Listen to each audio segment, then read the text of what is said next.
Hello, everybody, and welcome back. So, today I'm going to continue the three-part series I started last Sunday, as it is a Sunday today, on things which are affecting the church and Christianity around the world, but also can spill out into the wider society if we're not careful. Now, last week I spoke about cultural Marxism. That's actually something from outside which has infiltrated the church and is very, very much affecting teaching and the expression of Christianity around the world, so much so that many churches have become apostate. Today I'm going to look at dispensationalism, which is not at the level of apostasy. I would say it is a false teaching, but it can verge on and cross into heresy if people take on board all of the aspects which are taught in some churches today. And then next week, I'm going to look at something called the New Apostolic Reformation, which again is an apostasy.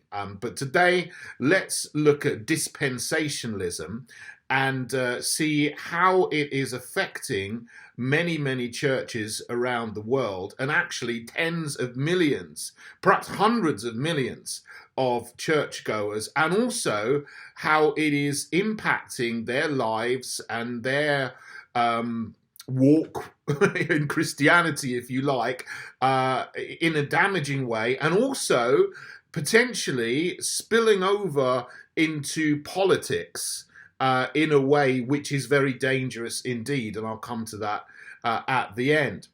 So when I say dispensationalism, most of you will probably never have heard of that word and say, well, what on earth is that? We know what cultural Marxism is, but what's dispensationalism? Now, you may not have heard the word, but you will know some of what it teaches, because even Hollywood has made films about some aspects of dispensationalism, not least a film called Left Behind, starring Nicolas Cage, which is the idea of a not-so-secret rapture event. I don't like that word, but that's what it's called.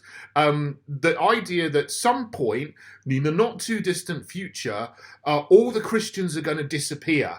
And then we're going to have an age of tribulation, of great tribulation, when the Antichrist will appear, and there will be a terrible, terrible period of 7 years of tribulation.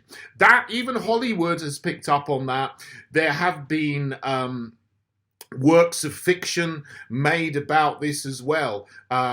There's a series as well called the Left Behind series, which was, I think, created in the 70s or the 80s, which was very, very popular, and a lot of people read this and watched the videos, and that popularized the idea of dispensationalism within lots of churches. But then the Hollywood film and films that they've made have popularized the idea outside as well. So it's just become part of mainstream entertainment. So it's probably something that you've come across that might be in the back of your mind anyway, even if you've never heard the word dispensationalism, which is a theological construct which was built up and started to be generated around 1830, but was never heard of in the church. In 1800 years of church history, it's not that it was a false teaching, it's that no one even mentioned it, let alone taught it. But since that time, it's been introduced, and it has been developed by people over the decades, over a couple of centuries now, and it has been taken on board as biblical truth when it is not biblical truth. It is false, and it is constructed by mangling and misinterpreting a number of books and texts in the Bible, not least the book of Revelation.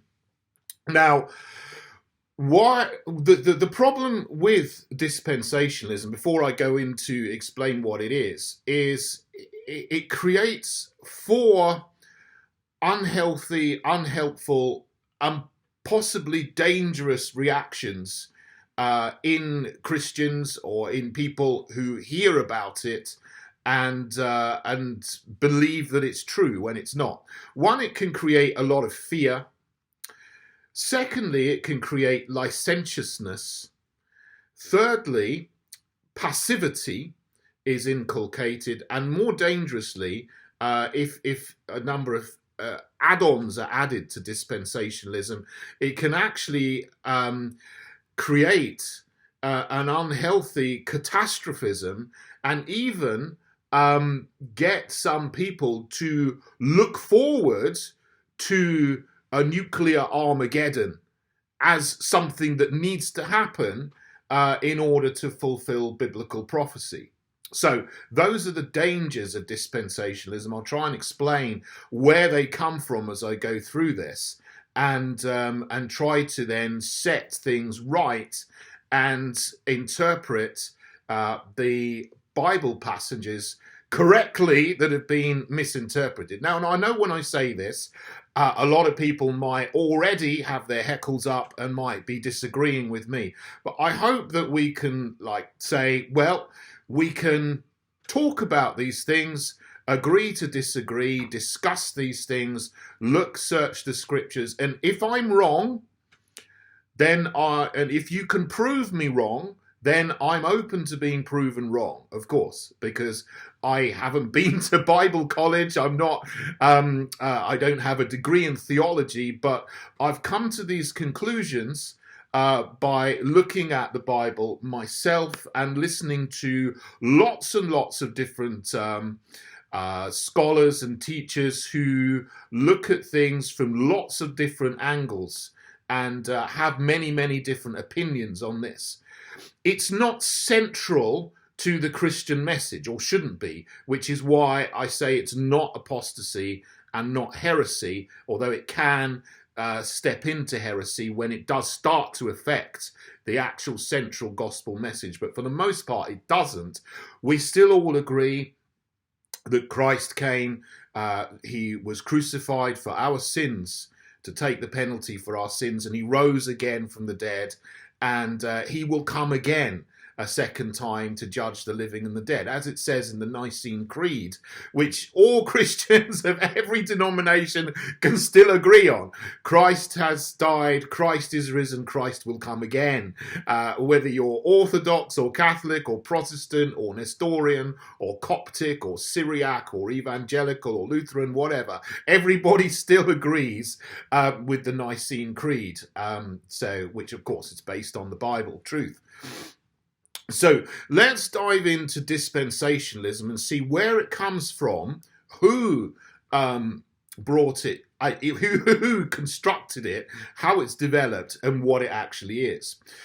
So the main character in developing and putting together the construct of dispensationalism was John Nelson Darby, who was the leader of the Plymouth Brethren. Now, he did a lot of good stuff in his life, but he built this edifice of doctrine of dispensationalism, which I think is wholly false.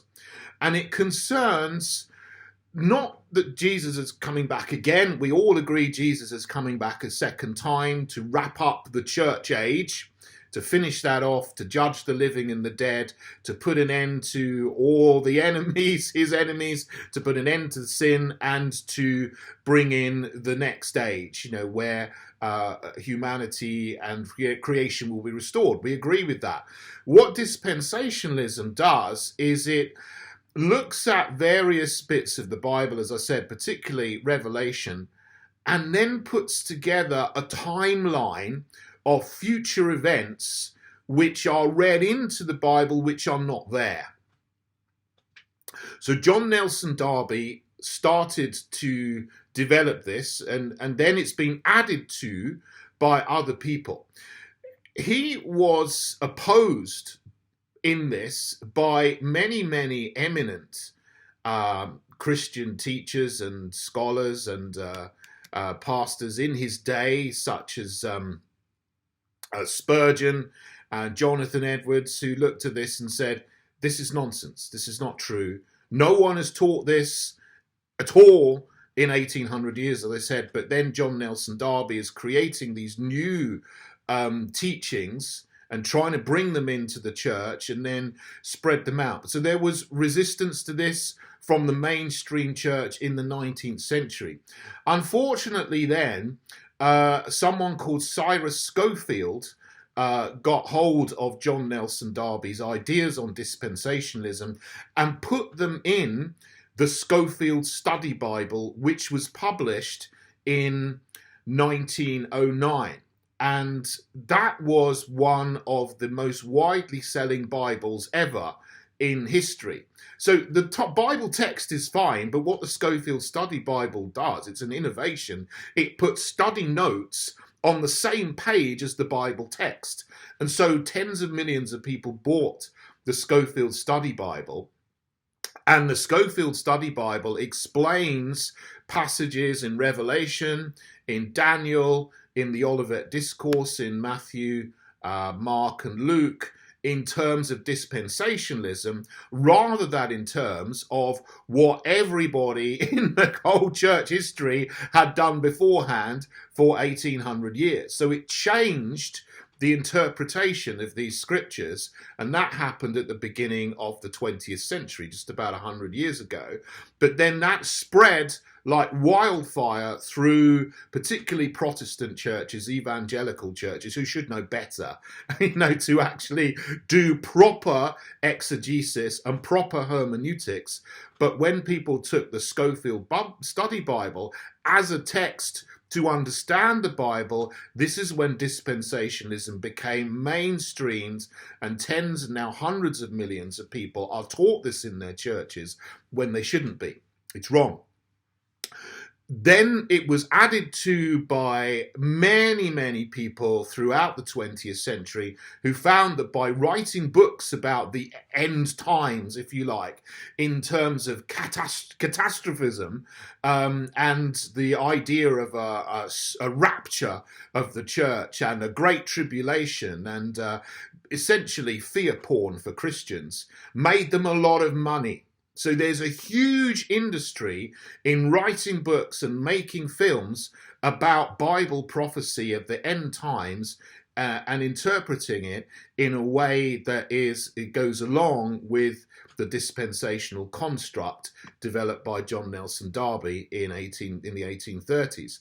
And that's still the case today. You can go to a lot of churches today and that's totally sound on almost everything, but they've accepted this construct of dispensationalism because it's become so embedded in evangelical teaching. It's even taught in evangelical Bible colleges and theological seminaries, and people accept it as something that's true, again, when it's not.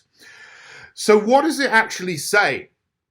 So if we look at what, adding together and amalgamating John Nelson Darby's teachings, Cyrus Scofield, Clarence Larkin, Hal Lindsey, who wrote a book called The Late Great Planet Earth, which was catastrophist, and putting them all together, it says something like this. Israel was established as a new geopolitical nation in 1948, and that started a prophetic timeline, a prophetic clock started ticking towards the second coming of Christ. And what would then happen is that there will be, in Jerusalem, the third temple of Solomon will be rebuilt on the Temple Mount, on the site which is now occupied by the Al-Aqsa Mosque, which will have to be demolished in order to rebuild a new Jewish temple. And in that temple, there will be animal sacrifices starting again. Then there will be a rapture where the church is removed from the earth, and then God will go back to the Jews being his primary people on the earth. The Antichrist will then appear and will make a covenant or a treaty with the nation of Israel in order to protect them, and will allow the Jews to do animal sacrifices in their newly rebuilt temple. When this happens after the rapture and the Antichrist appears, this will start a 7-year great tribulation, where the events described in the book of Revelation, which are, by the way, entirely cryptic and symbolic. They're not literal and chronological, but it's taken to be the Revelation chapters 6 to 20 are taken to be literal and chronological when they're not. This is a key point, an error of dispensationalism. So the 7 seals, the 7 trumpets and the 7 bowls, which are gone through in those chapters of Revelation, will happen one after the other over a 7-year period. In the middle of the 7-year period, the Antichrist will break his treaty with Israel and will start to oppress and kill the Jews, and 2/3 of them will be slaughtered. Then at the end of the 7-year Great Tribulation, Jesus will come back again properly. So sort of a third time, second time, third time. And then he will kill the Antichrist and establish a 1,000-year kingdom, a literal 1,000-year kingdom on the earth with the Jews in Jerusalem ruling over the other nations of the earth. After the 1,000 years, there will be a quick but global rebellion called the Gog-Magog rebellion, which will be put down, and then the final end will come when Jesus will judge the living and the dead, put an end to sin, put all his enemies under his feet, and bring in the next age where everything is restored. Now, I don't agree. I completely agree that at the end of this age, the end when Jesus comes back again, yes, he will restore everything to how it should be, judge the living and the dead and everything. But everything else that is leading up to that is just made up, and it is interpreting the Bible in a way which it was not meant to be interpreted in. So let's look first of all at why that is in Revelation. So the big mistake that people make today with looking at the book of Revelation in the Bible, which I would imagine today, with all the things going on in the world, is frightening what's going on in the world at the moment. There's the World Economic Forum, there's the New World Order, people are trying to bring in a one world government. Yeah, there's no question about that. But the problem with the mistake people make with the book of Revelation, 2 mistakes. One is people approach it as though it was written primarily to Christians or people in the West in the 21st century, which it's not. It was written to the 7 churches in Asia Minor, which is now in Western Turkey, in the 1st century. And they're listed, the churches in Ephesus, Smyrna, Thyatira, Laodicea, Sardis. I can't remember the other 2 off the top of my head, but they're there in the book of Revelation. And it was written to those churches. It is also a type of writing which is called apocalyptic. And we don't have apocalyptic writing in modern contemporary Western culture. This is a type of writing which is Hebrew. And some of the parts of the Old Testament were also apocalyptic. Some parts of the book of Daniel were apocalyptic. And it is not meant to be taken literally and chronologically. It is meant to give comfort to God's people when they are in the middle of appalling, terrible persecution and oppression, and assurance of God's final victory over their enemies, in the middle of oppression by a huge, powerful beast state which is oppressing them and sometimes killing them. Daniel was written when the Hebrew people, the two southern tribes of Judea anyway, were in exile in Babylon and going through a time of absolute anguish. In the New Testament, when Revelation was written, when John was in exile on Patmos, the church around the Roman Empire was suffering terrible, terrible oppression and persecution. One from the Jews who hadn't converted to Christianity, who were oppressing the church, those who were Christians, and also the Roman Empire.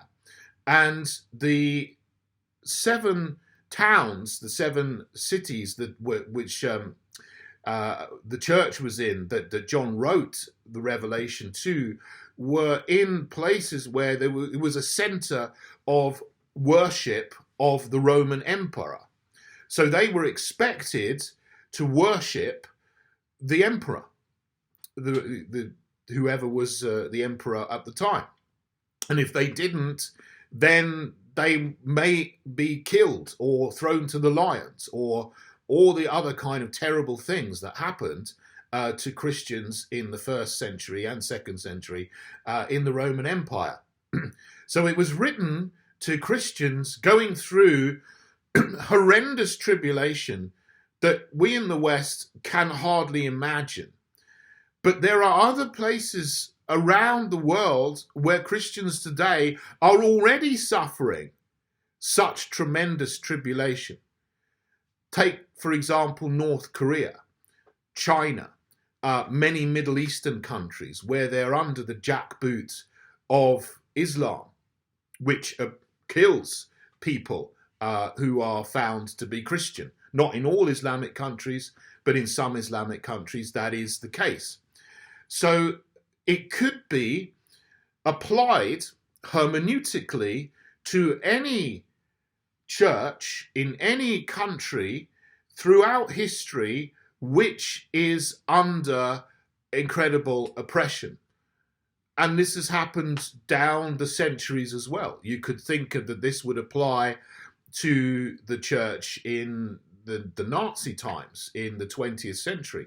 What about the churches in North Africa and the Middle East in the 7th century and 8th century, when the Muslim armies went conquering through vast swathes of Africa and the Middle East, totally wiping out Christian communities and saying, okay, convert or die.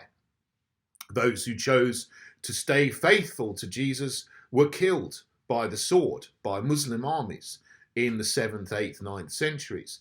So Revelation is not only for us here in the 21st century. It's not even primarily for us here in the 21st century. It is primarily written as a book to show that however hard and oppressed you are, primarily in the 1st century, but down through the ages, God's victory over those who are oppressing you is ultimate and certain.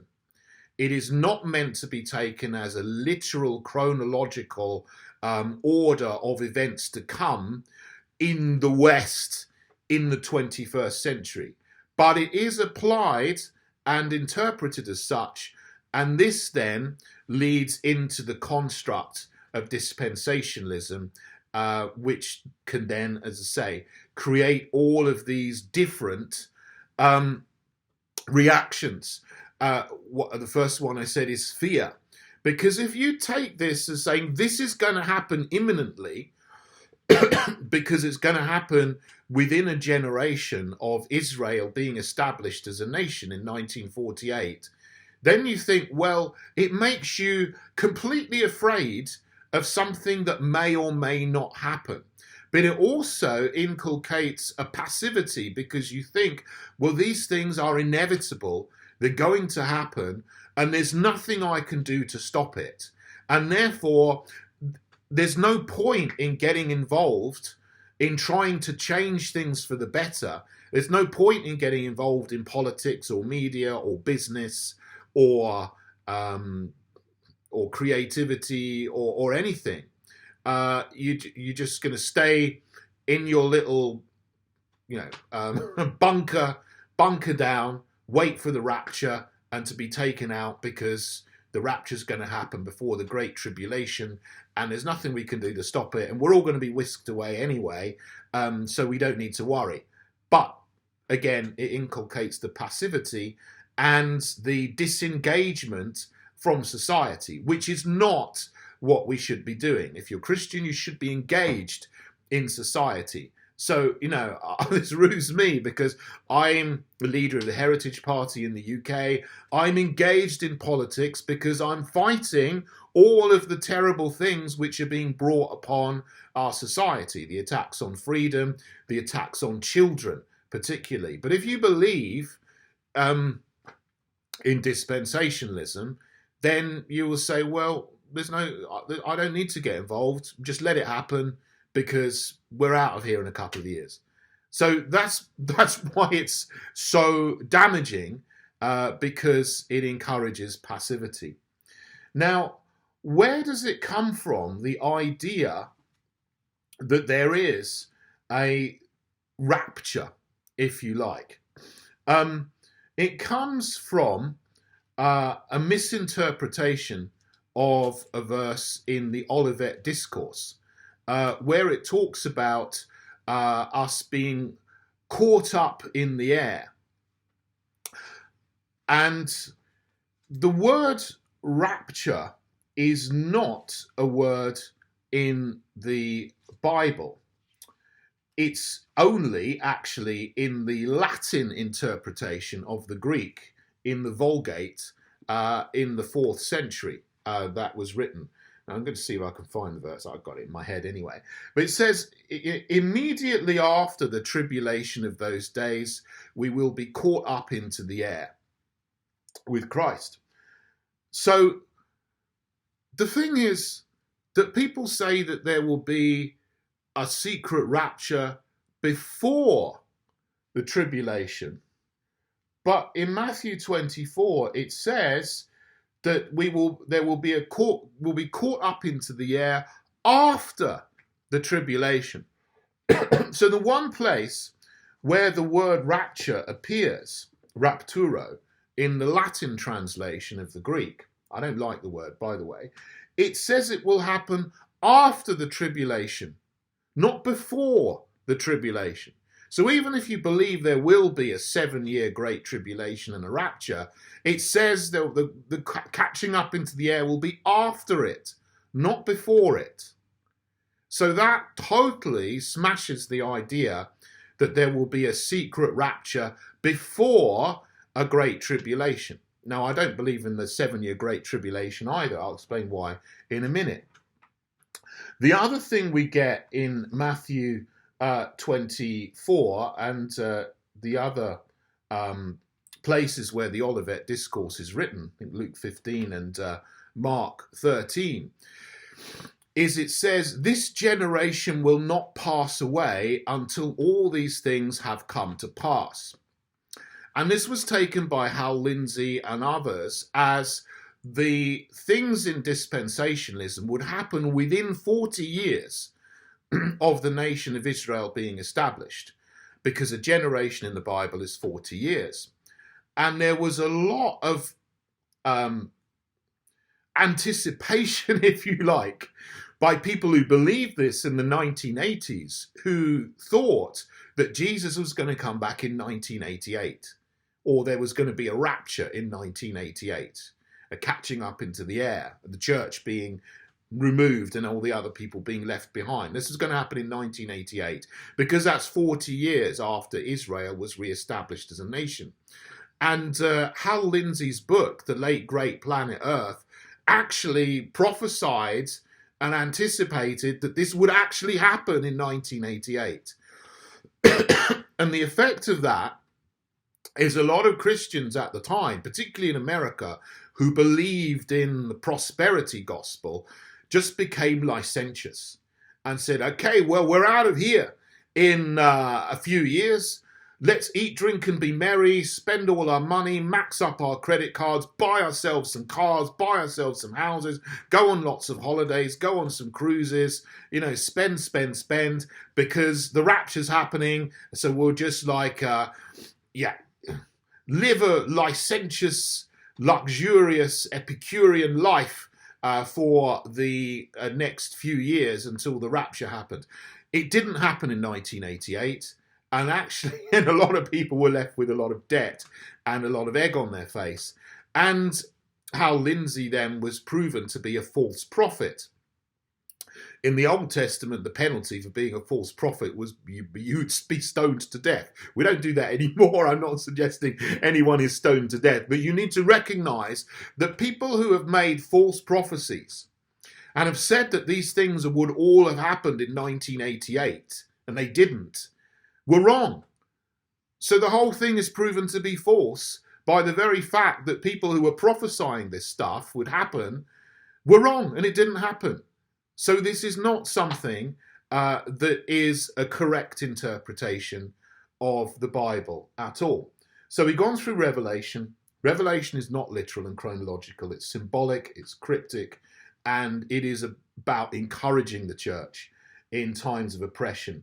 The Olivet Discourse is actually all about the fall of Jerusalem, or the sack of Jerusalem, in AD 70. So when Jesus said to his disciples, and he was talking to them about Jerusalem, he was standing on the Mount of Olives, looking out over the Temple Mount and saying, not one stone will be left on another. Here, see all these great buildings, they will all be torn down.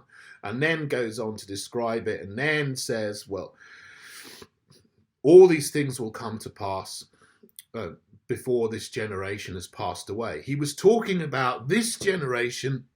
He was talking in AD 31, and he was saying within 40 years, this generation, Jerusalem will be sacked and torn down and burnt to the ground. And that's exactly what happened in AD 70. So the prophecy that Jesus made here in the Olivet Discourse has happened. It was fulfilled in AD 70 when the Roman armies came and tore down Jerusalem. And there was terrible, terrible tribulation among the Jews who were in the city, in Jerusalem at the time. And that was, books have been written about this. Josephus wrote about this, the fall of Jerusalem, and describes the horrors that the people who were in the siege of Jerusalem before the Romans came in and sacked Jerusalem went under. But Jesus also in that passage warned, let those who are in Judea flee to the mountains. So, you know what? The Christians were saved because they listened to the words of Jesus and fled up to the mountains. They didn't stay in Jerusalem when the Roman armies were on their way to sack it. They fled and they were safe. But those who stayed in Jerusalem underwent a great tribulation. And that's the great tribulation that was being spoken of in the Olivet Discourse. Now, finally, we'll go to the book of Daniel, chapter 9. See if I can find it here. And this is an incredible prophecy that is one of the most amazing messianic prophecies in the Bible. It was written by Daniel, or given to Daniel in the 6th century BC. But this prophecy in Daniel 9 is often used to justify and back up the idea that Revelation is going to happen over a literal 7-year period in the future. But it's not about that at all. What it says in Daniel, okay, I'll just read it here. 70 weeks are determined for your people and for your holy city to finish the transgression, to make an end of sins, to make reconciliation for iniquity, to bring in everlasting righteousness, to seal up vision and prophecy, and to anoint the most holy. Now, 70 weeks here actually is better interpreted 77s, as in 70 times 7 years, so 490 years. And then it goes on to say, know therefore and understand that from the going forth of the command to restore and build Jerusalem until Messiah the Prince, there shall be 7 weeks and 62 weeks. The street shall be built again, and the wall, even in troublesome times. So these 70 weeks, 490 years, this is a prophetic clock that starts ticking down from the time when the command will go out to rebuild Jerusalem. Now, this is Daniel writing in the 6th century BC, and that command was given in the 5th century BC by King Artaxerxes of Persia in 457 BC. So, after the 62 weeks, Messiah shall be cut off, but not to himself, and the people of the prince who is to come shall destroy the city and the sanctuary. It's again giving a sort of preview of the sack of Jerusalem. The end of it shall be with a flood, and till the end of the war desolations are determined. He shall confirm a covenant with many for 1 week, 1/7, that's the final period of 7 years. But in the middle of the week he shall bring an end to sacrifice and offering, and on the wing of abomination shall be one who makes desolate, even until the consummation which is determined is poured out on the desolate. So essentially, to unpack that, from the time that the command went out to rebuild Jerusalem, there will be 70 periods of 7 years, 490 years. There'll be 62 sevens, then 7 sevens, and then 62 sevens, and then a final 7 in which the Messiah would appear. And in the middle of the 7 weeks, the Messiah, the anointed one means Messiah, it means Christ, it's the same thing, okay, whether you're talking in English or Hebrew or Greek. So Jesus, the Messiah, will be cut off in the middle of the final 7 weeks.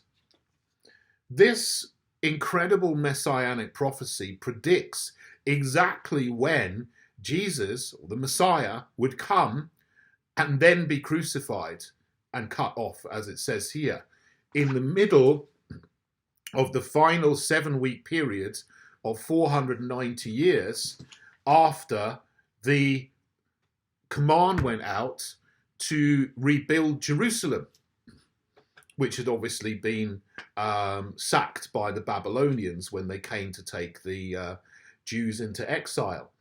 So 490 years, or the final 7 of 490 years after 457 BC, occurs between 27 and 34 AD. 490 years is exactly after that, 34 AD.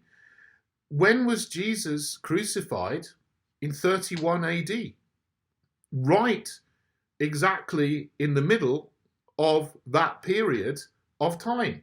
So this predicts exactly when Jesus would start his ministry in 27 AD and then be crucified in 31 AD. So it is an incredible prophecy that predicts exactly when the Messiah would come. And actually, Jews today are discouraged from looking into this by their rabbis, because if they looked at this, this would actually prove to them that Jesus was the Messiah. But the terrible thing about dispensationalism is it takes this wonderful messianic prophecy in the book of Daniel and says this is not about Jesus. This is about the Antichrist coming in a great tribulation in the future.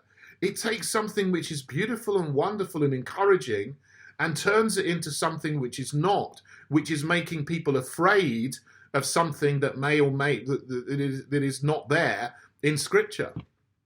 And that is why I do not believe that this passage in Daniel points to a 7-year great tribulation in the future, where the book of Revelation is going to be literally and chronologically played out. This passage in Daniel, which is used in order to justify that aspect of dispensationalism, is actually about the coming of the Messiah and the exact time at which he will appear and start his ministry, and then be crucified and die for our sins and do the atoning work for us. And then afterwards, obviously, he was raised from the dead, which is also wonderful too. So there's so much more to say about this subject, and I've just gone through this very, very quickly and very, very briefly. But if you want more, and there's hours and hours of more study which can go into these topics, and I've done that, and I've looked and listened to many, many people and read a number of books on this. But if you want more information on this topics, two of the best Bible teachers I've heard speak about the subject of eschatology, which is the end times, if you like, and all of these things, and will actually put these passages in the Bible in their right context and give a correct interpretation of these scriptures, rather than the false interpretation you've got from John Nelson Darby and Cyrus Scofield. Two very good Bible teachers are R.C. Sproul and Jeff Durbin.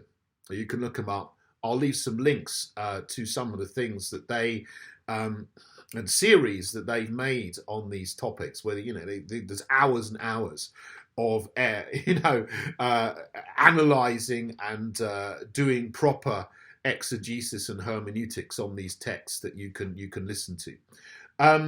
Finally, one even more quite dangerous aspect to dispensationalism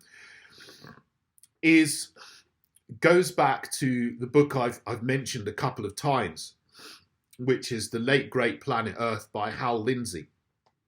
I don't agree with that. No, he obviously said that all these things were going to happen by 1988, or start to happen by 1988. It's been proven wrong. But in his book, he interprets Revelation in terms of modern day nations which exist today. Obviously, that was the 20th century, but they still exist today in the 21st century. And there's another passage in the Bible, in Ezekiel 38, which talks about the Gog-Magog attack on Israel. Now, what Hal Lindsey has done, and is still being taught today in many evangelical churches, is that nations that are around today are going to band together and attack Israel, and that's going to start a nuclear war. And they say, well, he said in his book, Russia, China, Iran, and also added to that, Turkey, is being taught that the Bible says that these nations are going to form an alliance and then march an attack on Israel, and then there'll be nuclear Armageddon. Now, that's not what the Bible says. It does talk about Gog and Magog attacking Israel in Ezekiel 38. But even if you believe in dispensationalism, the Gog-Magog rebellion in Revelation is after the 1,000 years, not beforehand. But what some people are teaching is that this has to happen before the rapture. So there's some people who are actually looking forward to a nuclear war because they think that it will be a fulfillment of biblical prophecy. Now, I hope I don't need to say that this is incredibly dangerous thinking, and it's not biblical. So I would hopefully debunk that just here, and by saying, this is utter nonsense. It is not prophesying that Russia and China with other nations are going to attack Israel and start World War III. We have to do whatever we can to avoid World War III, not encourage it on its way. But some people are being deceived into actually trying to make it happen. This needs to stop.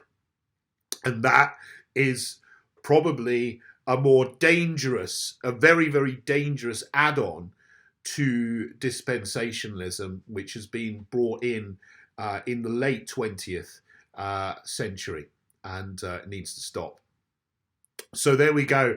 This has been my longest video that I've ever made.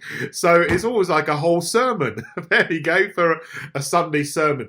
If you're still with me, thank you for listening to the end. I hope that that makes some sense.